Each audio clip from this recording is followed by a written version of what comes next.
नमस्कार मित्रांनो, आमच्या चॅनलवर नवीन असाल तर चॅनलला नक्की सबस्क्राईब करा, म्हणजे तुम्हाला मालिकेचे नवनवीन एपिसोड सर्वात अगोदर पाहायला मिळतील.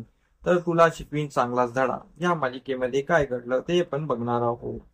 इकडे आजी घरी आलेल्या असतात आणि आजीच्या कारमध्ये अक्षरा नसते. हे बघून भुवनेश्वरी चक्क राग आलेला असतो आणि आजी तिच्या समोर येते आणि मान खाली करून उभी असते. तर त्यावर भुवनेश्वरी विचारते, आई, अक्षरा का नाही आली, सुनबाई का नाही आल्या? तर आजी मान खाली घालून उभी असते आणि बोलते की ती नाही आली. मी खूप प्रयत्न केले, पण ती नाही आली. मी तिला खूप समजवण्याचा प्रयत्न केला, पण तिचं काय म्हणणं आहे हे मला माहिती नाही.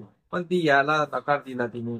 तर भुवनेश्वरी बोलते, असा कसा नकार दिला? आम्ही तुला इतक्या विश्वासाने तिथे पाठविलं होतं, पण तू मला निराशा दिली. तर मग दुर्गेश्वरी बोलते की ताई, मग आता या बँडवाल्यांचं काय करायचं? तर भुवनेश्वरी रागात बोलते की या बँडवाल्यांना पाठवून दे त्यांच्या त्यांच्या घरी, आणि भुवनेश्वरी आत निघून जाते.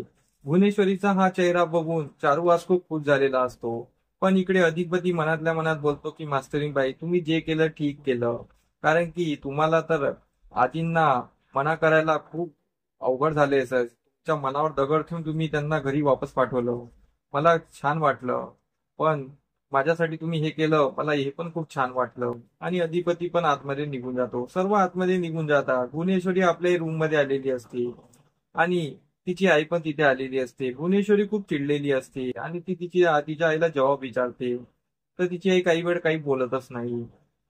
मग त्यानंतर आजी बोलतात की भुवी, मला माफ कर, मी तिला आणू शकले नाही. मी खूप प्रयत्न केला ग, पण मी तिला आणू शकले नाही. तर भुवनेश्वरी बोलते, पण आई, माझा तुझ्यावर किती विश्वास होता. त्या विश्वासानेच मी आज पूर्ण तयारी केली होती, पण तू मला निराशा दिली. तू तिला आणू शकली नाही, सुनबाईला आणू शकली नाही. पण का, सुनबाई का नाही आल्या? तर ती तिला ओरडू ओरडू विचारत असते. मग आजी बोलतात की सुनबाईला शाळेबद्दल विषय होता आणि ती बोलत होती की शाळा बंद नाही व्हावी आणि भुवनेश्वरी मॅडमनी या शाळेबद्दल काहीतरी निर्णय घ्यावा, तरच मी त्या घरात येईल. तिला शाळेबद्दल खूप हे आहे आणि ती शाळा बंद नाही व्हावी असं तिला वाटत असते. आणि शाळेचा विषय तू या परिवारात आणून खूप अवघड केलं. तू शाळा कशाला मधात आणली? आपल्या परिवाराच्या पदात शाळा नाही आणायला पाहिजे होती. तर भुवनेश्वरी बोलते, पण शाळेचा आणि त्यांचा संबंध काय? तर आजी बोलते की शाळा तिचा जीव की प्राण आहे आणि तू शाळा बंद करायला निघाली, म्हणून ती बोलते की शाळाबद्दल जो काही निर्णय जोपर्यंत घेत नाही तोपर्यंत मी त्या घरात येणार नाही, असं तिचं पक्क मन असतं. तेवढ्यात तिथे दुर्गी येत असते. दुर्गी आगीत तेल ओतायला आलेली असते आणि बोलते की ताई, ही मास्तरी खूप माजलेली आहे आणि तिचा असा स्वभाव बघून मला खूप वाईट वाटत आहे. कारण की मी जेव्हा गेली होती तेव्हा पण ती आली नाही, आजी गेली तेव्हा पण ती आली नाही. म्हणजे किती माज आहे तिला, आणि ती स्वतःचा माज दाखवत आहे. मला काही वाटत नाही ती आता यापुढे कधी घरात येणार. तर भुवनेश्वरी तिला गप्प बसवते आणि बोलते की तू गप्प बस. तुझ्या ह्या निगेटिव्ह स्वभावामुळे आज सर्व घडत आहे. तू अशी निगेटिव्ह विचार करते म्हणून या घरात सर्व निगेटिव्ह घडत आहे. ती तिला खूप रागवत असते. तर दुर्गी गप्प बसते आणि मग भुवनेश्वरी बोलते की आता मलाच काही करावं लागेल. मी एक ठरवते आणि मी या घरात मास्तरीन बाईला घेऊन येणार म्हणजे येणार आणि सुनबाईला घेऊन येणार म्हणजे येणार. हे आमचं प्रण आहे. आता मी माझ्या परीने प्रयत्न करते, असं भुवनेश्वरी बोलते. आणि आमचं लग्न होणार म्हणजे होणार, भुवनेश्वरीचं प्रण असते. भुवनेश्वरी विचार करत असते. इकडे चारुवासनी अक्षराला फोन लावलेला असतो. अक्षरा फोन उचलते आणि चारुवासशी बोलत असते.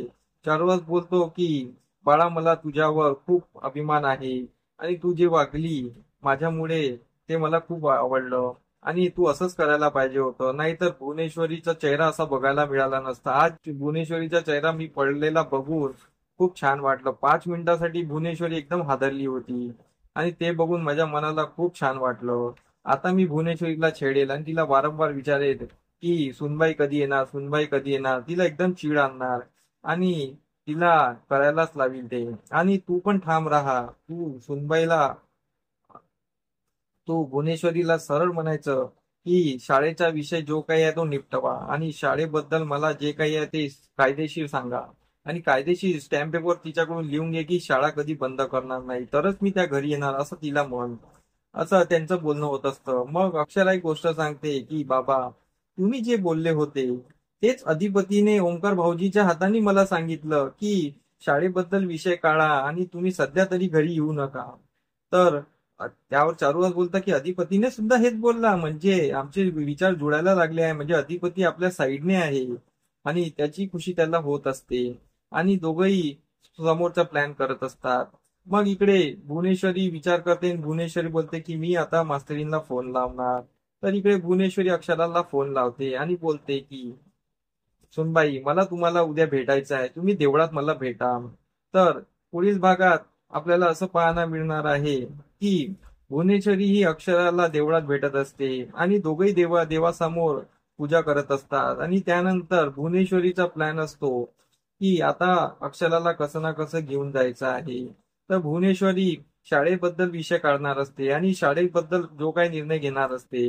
पण भुवनेश्वरी अक्षराला बोलते पण शाळेबद्दल जे काही आहे ते तो आता कोर्टात गेलेला आहे आणि कोर्टात आम्ही हात टाकू शकत नाही, आमच्या हाती तर काही राहिलेलं नाही. तर अक्षरा बोलते की माझा निर्णय आहे, तुम्ही शाळेबद्दल जो काही निर्णय आहे तो सांगा आणि शाळा बंद नाही झाली पाहिजे असं तिचं म्हणणं असतं. तर भुवनेश्वरी विचार करते आणि आता आपल्याला सामूहिक भागात हेच करणार आहे की भुवनेश्वरी अक्षराला लिहून देणार आहे की ही शाळा कधी बंद होणार नाही, शाळेचे सर्व अधिकार तुझ्या हाती राहील. असं बोलून आजचा एपिसोड इथेच संपतो आणि आमचा एपिसोड कसा वाटला आम्हाला कमेंट करून नक्कीच सांगा. धन्यवाद. आमचा एपिसोड तुम्हाला कसा वाटला हे आम्हाला कमेंट करून नक्की सांगा. आम्ही तुमच्यासाठी नवनवीन एपिसोड घेऊन येत राहू. त्यासाठी आमच्या व्हिडिओला बघत राहा. धन्यवाद.